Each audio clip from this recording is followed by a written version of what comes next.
Have you ever seen a child react like this? Hey, no, give me the iPad. After a phone or tablet was taken away from them? What? What's gonna happen? What's gonna happen? Because we just investigated this trend. Mommy, what? Mommy. Oh, not right now. Mama, will bring the iPad back later, okay? And the results are disturbing.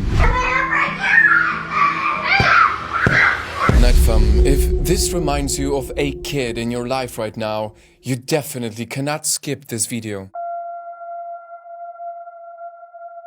And the data I'm about to share with you is essential for anyone living in today's time. He's just always in his own world. He really quiet for real unless he know you. This is the dark future of iPad kids, also known as the Generation Alpha.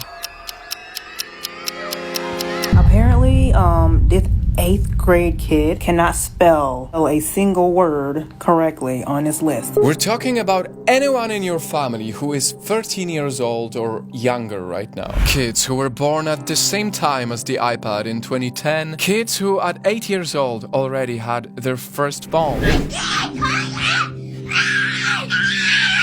And they're the only humans in the history of the world to have grown up with a gadget as a babysitter. Mama, will bring it back, okay? I mean, some of these kids haven't even experienced what it's like to get dirty and play outside with neighbors. They literally cannot comprehend a life without social media. And sadly, their parents have chosen the easy way out, using the iPad to shut them up. And don't get me wrong, I can kind of understand you. Many of you parents are just tired. That's why you do this.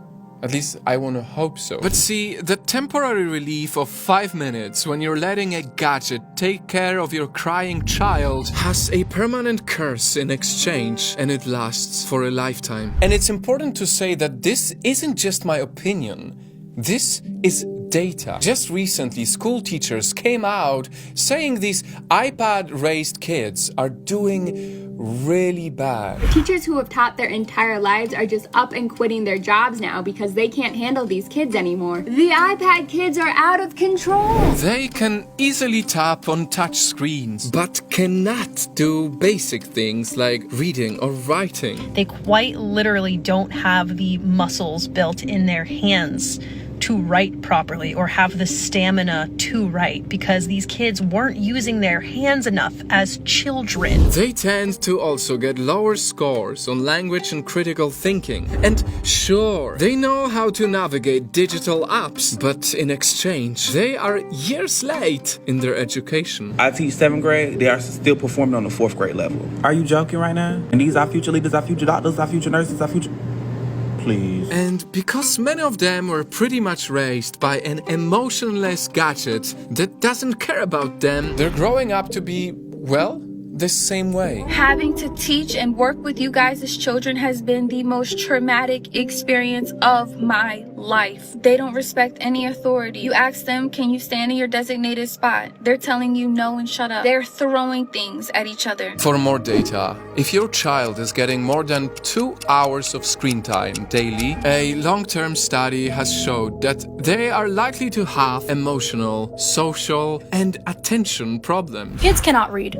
They cannot write. They are ill-mannered. Since looking at the screen for a long time limits children's ability to read faces, they get a harder time learning social skills and even empathy. Which leads to kids who might act like this.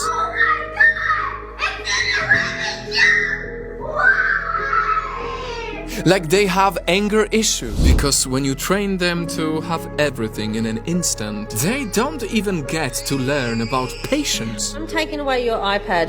No. Give me the iPad. They don't even get a chance to be challenged or learn how to cope with difficult feelings. Okay. Alright. They detach and disconnect. Well, then you can read and And it is so heartbreaking that all of this wrong exposure is happening at such a crucial age. Because, for even more data, at the early age of 5. Up to 90% of a child's brain has already developed, meaning whatever their brain learns within this period will lay the foundation of how they will be as an adult. Look, there's your books down there. You wanna read a book with Dad? You want an iPad? And guys, the reason why this is so urgent is because when it's too late to catch up on all these things because your child or your sibling or whoever was too busy only watching the screen, scientifically, it might be too late to revive them later on in their life. But I take a closer look and she's playing a YouTube short and the mom looks pissed, like she is totally out of it. Only time will tell how bad it could get. But given the alarming data in 2017 that nearly 80% of children have access to a tablet and that 1 out of 4 preschool-age kids has a digital device, we might be raising an entire generation of future adults who will not know how to innovate because they rarely played with toys that sparked their imagination. They probably have no imagination because their brain hasn't actually been forced to come up with any original thought. Who are more short-sighted than ever, ironically more connected but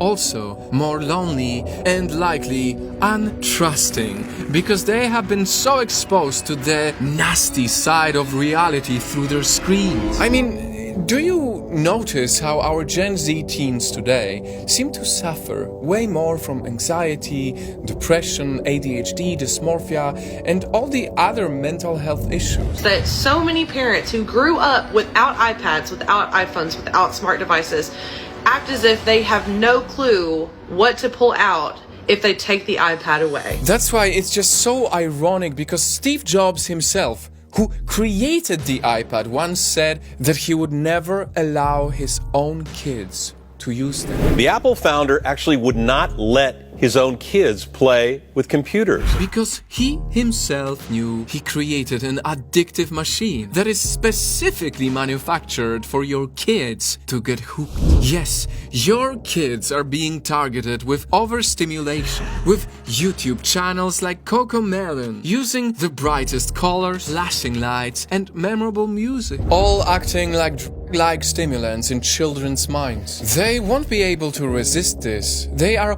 almost hypnotized by it. And soon, like junkies who need to get their next fix, everything else to them in the real world will pale in comparison. But won't even watch the hockey game because they're too busy playing a game of hockey on the iPad instead of watching the hockey in real life. Because now that they are raised by the algorithms, they are bored by reality. Until the online world they always watch starts to blend with their real life, and they find it difficult to see the difference between both. I mean, let's be honest, I'm sure you've noticed how some kids these days already speak and act like they are in videos. And perhaps the most disturbing thing is not just what they watch, but who is watching them. If you don't guard your child enough, they can encounter evil channels on YouTube or TikTok that fool kids with twisted versions of cartoons. On the left of the screen, there's the real episode of Peppa Pig, and on the right,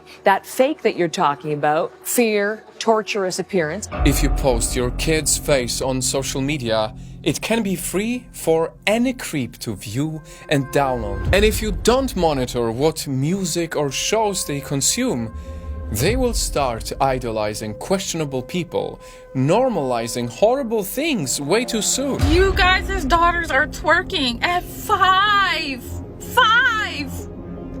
Where's the parenting? But, Nightfam, hearing all of these concerning things, is the problem really with the iPad, or is the problem with the parenting? This will be her first iPad, but she had 3 tablets. Currently on the 3rd one right now, because the other 2 broke. But yeah, moms, what do you all think? I might get it for her either way. Because while these future problems are very real, it's also true that these gadgets do help the kids be smarter too. After all, the iPad is only just a tool. It's all about making sure you use the tool and not let the tool use you. Finally, how can you save your kid from this dark future? It's simple.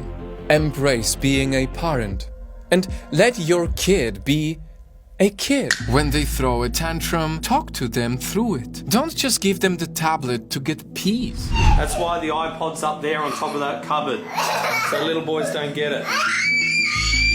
Let them go outside and touch grass. Let them have the same rich childhood you had. Because boredom is really where their creativity can shine. And if you absolutely have to give your kid that iPad, make sure they are at least 3 years old, and please keep it to a minimum until they learn to never look for it anymore. What do you want? I want the iPad.